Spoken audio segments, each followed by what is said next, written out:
This is the Seaflo 55 series accumulator system, and today we're going to demonstrate it.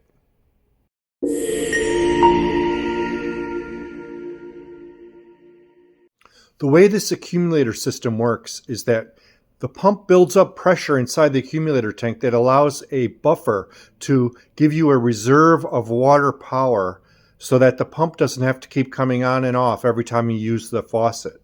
So right now, the pump has pressurized the accumulator tank to the fullest. This is the intake of the pump here with a strainer. And then here's the outlet of the pump going into the accumulator tank. And then the outlet of the accumulator tank goes to our sink with the pressure gauge. So when I turn on the faucet, we're going to have a lot of run time before the pump even needs to come on. So here we are turning on the faucet. Pretty good flow, and notice the pump has not come on.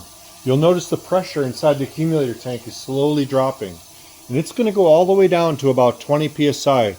This lets you wash your hands, brush your teeth, do all sorts of things without turning on the pump. So if I turn off the water, now the pump still has some reserve. Turn it back on.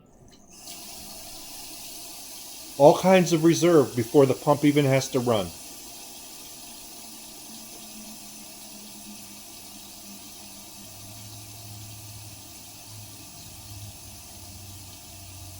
As we get to 20 psi, the pump's going to start. Here it started.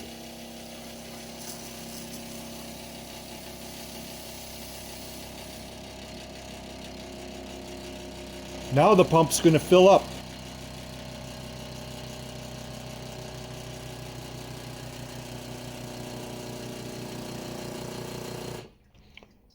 So the pump pressurizes the accumulator tank up to 60 psi and then turns off.